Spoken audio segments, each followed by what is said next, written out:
माई नाम एक अत्यंत शर्मीली और असुरक्षित किशोरी लड़की है जो हर समय अपने सिर पर एक बक्सा पहने रहती है। वो एक अजीब बीमारी से पीड़ित है जिसके कारण उसे अपने चेहरे से नफरत होने लगती है।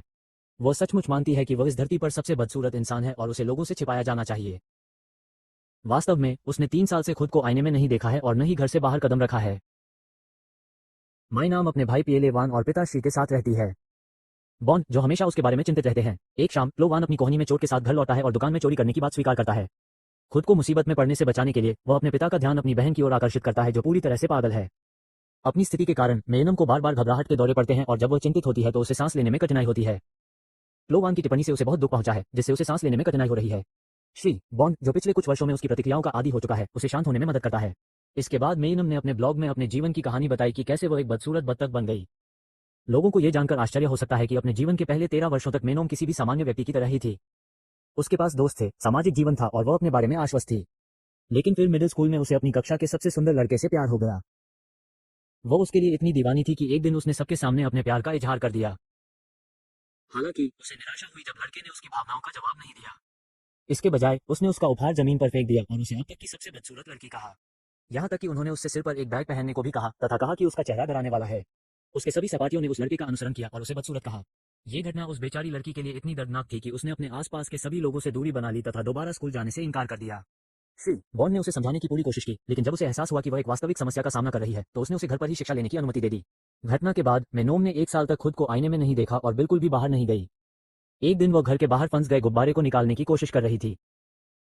एक अजनबी उसके पास आया और उसे मदद की पेशकश की। मेनोम ने तुरंत अपना चेहरा छुपाने के लिए एक कागज का थैला अपने सिर पर डाल लिया। उस क्षण उसे एहसास हुआ कि उसे सबसे अधिक आत्मविश्वास तब महसूस होता है जब उसका चेहरा ढका होता है। बैग की स्थिति बिल्कुल सही थी, मानो उसे अपना जीवन साथी मिल गया हो। और इसलिए उस दिन के बाद से उसने कभी किसी को अपना चेहरा नहीं दिखाया। अंततः बैग एक बॉक्स में बदल गया क्योंकि वो अधिक मजबूत था। उसके परिवार को कभी कभी उसके चेहरे की झलक मिल जाती है, लेकिन मेनन उनसे भी छिपकर रहना पसंद करती है। वो खुद को आईने में देखने की इजाजत मुश्किल से ही देती है। मेनम अपना अधिकतर समय सोशल मीडिया पर लोगों से गुमनाम रूप से बात करके बिताती है। वो ऑनलाइन अधिक सहज महसूस करती है क्योंकि कोई भी एक दूसरे का चेहरा नहीं देख सकता। अगले दिन श्री बॉन्ड अपने डॉक्टर के पास जाती है और अपनी बीमारी का तुरंत इलाज करने के लिए कहती है। डॉक्टर ने स्पष्ट किया कि मेनम बीमार नहीं है। वो एक विचित्र बीमारी से ग्रस्त है जिसे जापान में हिकिकोमोरी के नाम से जाना जाता है। यह मुख्य रूप से किशोरों या युवा वयस्कों को प्रभावित करता है जो दुनिया से अलग थलग रहते हैं, कई दिनों, महीनों या वर्षों तक अपने शयन कक्ष में बंद रहते हैं तथा किसी से भी बातचीत करने से इनकार कर देते हैं। डॉक्टर के अनुसार मेनोम का मामला इतना गंभीर नहीं है क्योंकि वो अभी भी अपने परिवार से बात करती है, जिसका अर्थ है कि यदि उसे बाहर जाने के लिए मजबूर किया जाता है तो उसके पास अन्य लोगों के साथ मेलजोल का मौका है। उसकी एकमात्र समस्या यह है कि वो डरी हुई है। डॉक्टर ने श्रीमान को सलाह दी। बॉन्ड से अनुरोध है कि वो अपनी बेटी को बाहर निकाले इससे पहले कि वो अपने परिवार से नाता तोड़ ले। रात्रि भोजन के समय मेनोम खाना खाने के लिए स्ट्रॉ का उपयोग करती है तथा डिब्बा उतारने से इनकार कर देती है। भारी आवाज में श्री बॉन्ड अपने बच्चों से कहता है कि वे उसकी बात ध्यान से सुने। भाई बहन उसे बात नहीं करने देते थे और मान लेते थे कि या तो उसे कैंसर है या फिर वो समलैंगिक है। श्री बॉन्ड दोनों दावों को खारिज करता है और बताता है कि वह चाहता है कि मेनम कल से अपने भाइयों के साथ स्कूल जाए। मेनम को लगता है कि वो मजाक कर रहा है और जैसी कि उसने उम्मीद की थी वह भी जवाबी कार्रवाई करता है।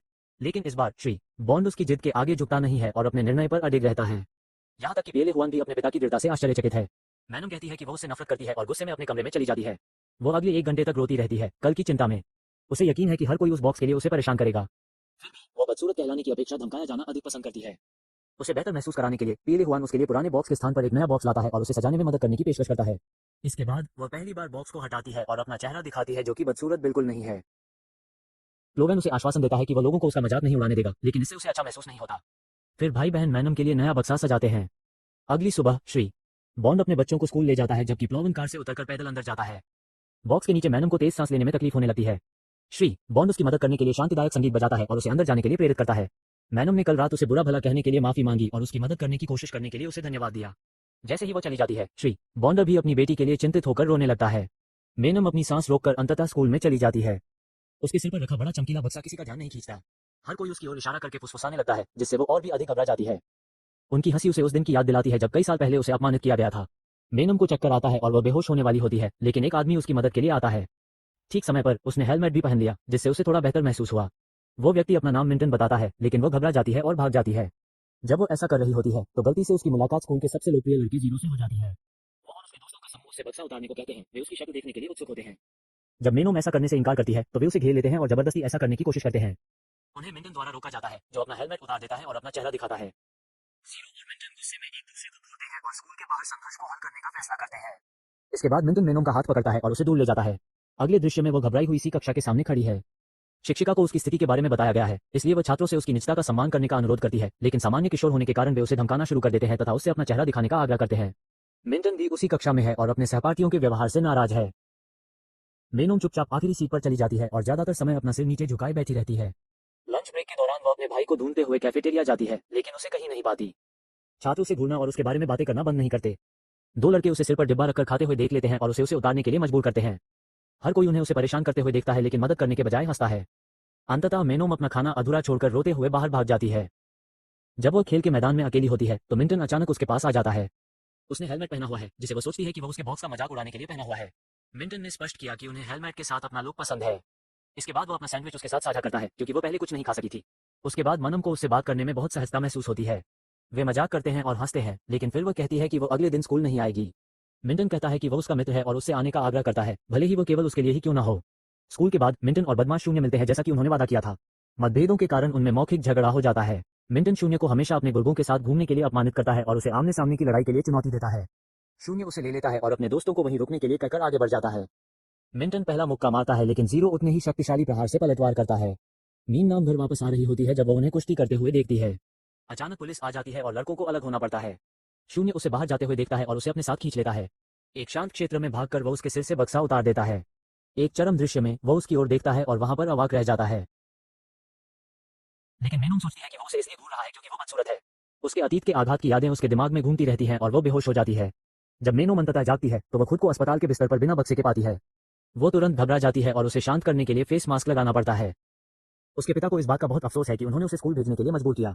वो उसे अस्पताल में भर्ती कराने के लिए खुद को दोषी मानता है और उसे घर पर रहने की अनुमति देता है, जैसा कि वह चाहती थी।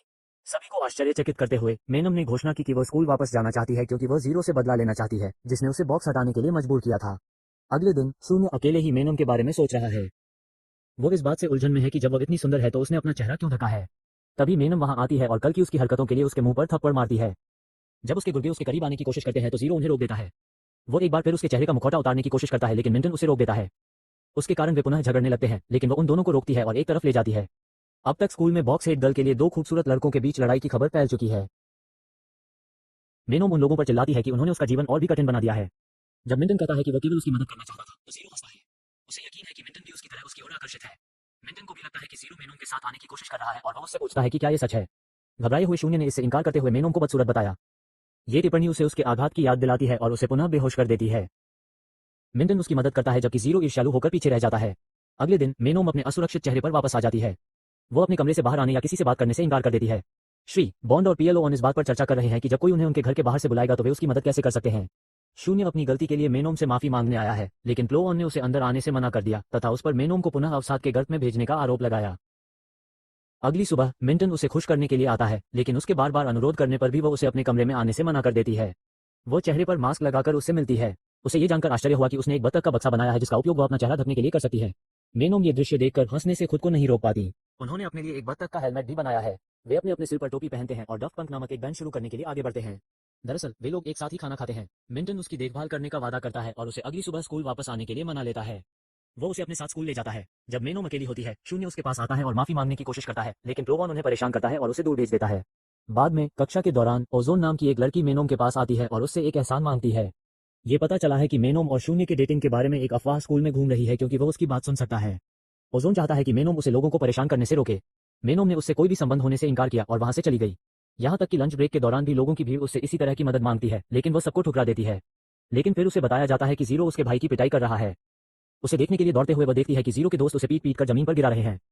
जीरो उन्हें रोकता है और दावा करता है कि प्लो ऑन ने लड़ाई शुरू की थी। क्रोधित मेनोम उसे चोर कहकर बुलाती है, जो पैसे और होमवर्क के लिए कमजोर छात्रों को धमकाता है। शून्य अपने अनुचरों को अविश्वास से देखता है, क्योंकि उसने उन्हें आदेश दिया था कि वे कभी भी अपने से कमजोर व्यक्ति को परेशान न करें। जब मेनोम उससे लोगों को चोट पहुंचाना बंद करने के लिए कहती है तो वह उससे अपना बक्सा उतारने का आग्रह करता है। यदि वो ऐसा करती है तो वह वादा करता है कि वो कभी भी व्यक्तिगत लाभ के लिए हिंसा का प्रयोग नहीं करेगा। सभी की मदद करने का कोई अन्य रास्ता न होने पर मेनोम बॉक्स को हटा देती है और अपना चेहरा दिखाती है। ये दृश्य देखकर हर कोई स्तब्ध है। बाद में वो मिंटन को गले लगाती है और रोते हुए कहती है कि आज सभी ने उसे देखा। वो उसे पहली बार देखकर आश्चर्यचकित होता है, लेकिन उसे शांत करने पर ध्यान केंद्रित करता है। बाद में घर पर पीएलओ हुआन उसे किसी द्वारा पोस्ट की गई उसकी तस्वीर के नीचे सभी टिप्पणियां दिखाता है। यद्यपि टिप्पणियां सकारात्मक हैं, लेकिन इससे मेनन को यह विश्वास नहीं होता कि वो सुंदर है। फिर वो अपने कमरे में प्रवेश करती है और देखती है कि खिड़की खुली है। शून्य कहीं से प्रकट होता है और उसे चुप रहने को कहता है। वो उसे बदसूरत कहने के लिए माफी मांगता है और स्वीकार करता है कि वो वास्तव में सबसे सुंदर लड़की है जिसे उसने कभी देखा है। उसके जाने के बाद भी उसके शब्द मेई हुआन के दिमाग में बार बार घूमते रहते हैं। वो अपने इंटरनेट मित्र से स्कूल के पेज पर अपनी तस्वीर देखने के लिए कहती है। जब उसकी सहेली उसके बारे में बताती है कि वह कितनी सुंदर दिखती है, तो मेनम को अंततः एहसास होता है कि वे 3 साल से अधिक समय में पहली बार सच बोल रहे हैं। वो आईना निकालती है और पाती है कि वो वास्तव में सुंदर है। उसे अपनी आंखों पर यकीन ही नहीं हो रहा है। अगले दिन मेनम बिना बक्से के स्कूल जाती है। सभी छात्र उसे घूरते हैं और गपशप करते हैं, लेकिन इस बार वे उसका मजाक नहीं उड़ा रहे हैं बल्कि उसकी सुंदरता की प्रशंसा कर रहे हैं। यद्यपि वो घबराई हुई है, फिर भी मेनम उस आत्मविश्वास के साथ नया जीवन शुरू करने के लिए तैयार है जो पहले उसमें नहीं था।